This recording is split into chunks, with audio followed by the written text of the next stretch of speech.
it's Marian. Welcome to 25 Days of Plantmas. This is a special Mom Raises Life holiday series where I'll be talking about at least one of my plants per day, every day during Vlogmas. I'll be sharing with you the plant's journey with me ever since I've gotten it, all of our highs and lows, and of course how I care for and propagate the plant. So let's go check my plant vent calendar and see which one of my plants I'll be sharing with you today. Today is day 6 of 25 Days of Plantmas.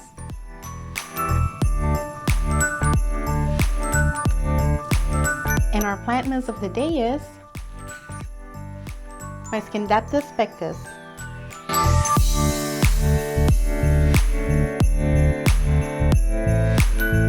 This is my Scindapsus Pictus gregarious, also known as the silver satin pothos.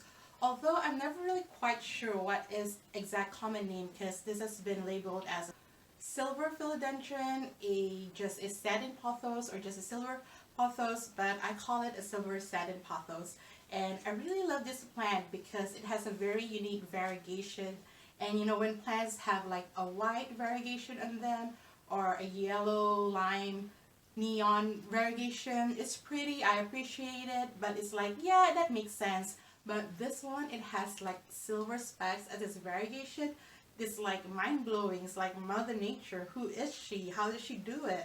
So it's like really crazy, especially if the leaf hits the light at the right angle. You could actually see it shimmer. So it's like, this is like such a unique variegation, and especially for this time of the year, it's almost like it has its own built-in Christmas lights, because like I said, if it hits the light in the right way, you could actually see the leaf shimmer, and it's so amazing. And this is currently my favorite pothos in my collection just because of that. And I've also been told that this plant is a fast trailer, and I never believed it at first because mine took a while before it started really growing.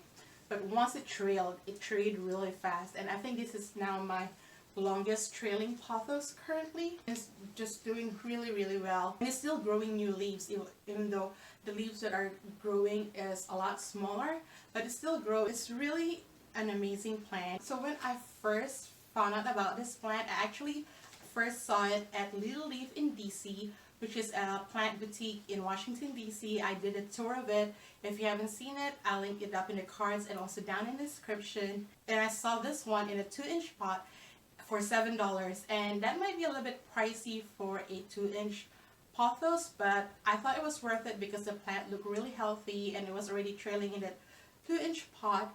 And I got it home. I was really happy with it, and of course that 2-inch pot did become this in just one growing season. This is actually the only plant that I bought a multiple of. I saw a 6-inch pot at Lowe's and I got it immediately without any hesitation, just because it's a really beautiful plant, and it was only about $12 for the 6-inch pot, and I thought it was a really good price. So when I got it, I thought of selling the one that I got from Little Leaf on Etsy, or just, you know, doing for plant swap, but it's such a beautiful plant, I couldn't part with it.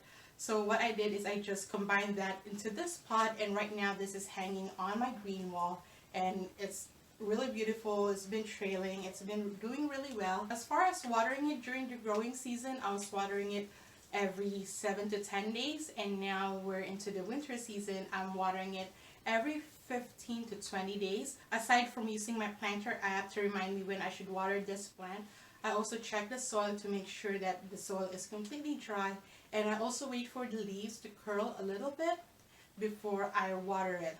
Nowadays, I bottom water it. During the growing season, I still top water it. I bring it outside and I water it completely, drench it with water, or sometimes even when it's raining, I just like leave it outside and let the rain do its thing on the plant. Now I just bottom water it with either filtered water, or if I have some rainwater collected, I'll use that. I already use tap water, but it's tap water that's been sitting overnight, so that, you know, all the stuff that's in it has a chance to settle down or evaporate into the air, so that it doesn't go into the plant. And so far I have no issues using that type of water on this plant.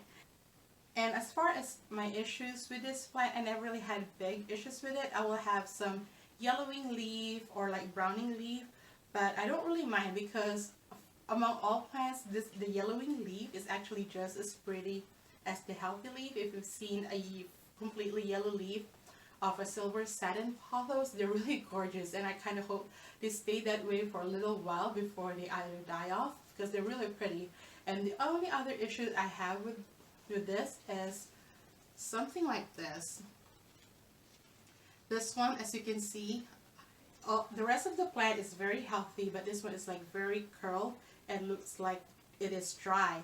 And it has happened a couple of times, and usually this means that it has somehow rotted off the stem that it was attached to, or its roots, and it's just completely dropping off and it's not getting the nutrients it needs. And this is exactly what happened this one. As you can see, it lost its roots that was attached in here, and it's just not getting any nutrients anymore, even though it is still stuck in the soil.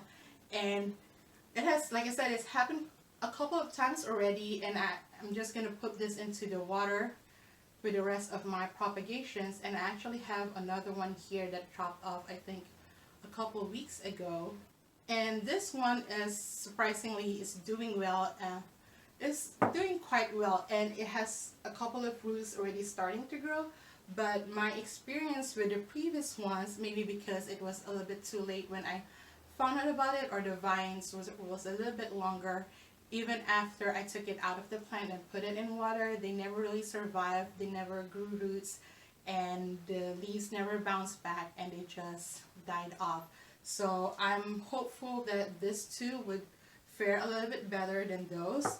But that's so far the only issues that I had with this plant. And as far as propagating it, I haven't really had a chance to properly or intentionally propagate it, aside from saving the ones that have rotted off the plant. So practically this is like my first time propagating it. While I mostly propagate my plants now using sphagnum moss, there's still some that I know works best in water, and that usually is for my pothos. It worked well for my marble queen pothos, and I think for the silver satin pothos, it is better propagating in water than it is in either sphagnum moss or soil, because I've tried it propagating in soil too. It didn't work, and as you can see over here, it could barely support itself even though it was still stuck in the soil. So I don't think soil propagation works well with Scindapsus Pictus, Argarius, or the silver satin pothos. But yeah, I really love this plant. As far as my future plans with it, I think I'm just gonna let it trail really long, and then once it has trailed a lot more significantly and a lot more fuller, then I might consider propagating from it intentionally, and maybe, you know, do it for a plant swap or sell it on Etsy. But other than that, my goal for this plant is just to make it trail really long, because I want this to be my new background for my YouTube videos. And I think it will be really pretty to have it in, you know, just a completely white background, and just have this hanging in the corner. And yeah, so this is my silver satin pothos, aka Scindapsus Pictus Argarius, our Plantmas of the day. That's our Plantmas story of the day. I hope you enjoyed it. Please be sure to tune in tomorrow for the next installment of 25 Days of Plantmas. And if you miss any episodes, all of them will be included in the playlist that links up in the card and down in the description. Thanks again for watching. I see you, I appreciate you, and have a plentiful holiday season, everyone. Bye!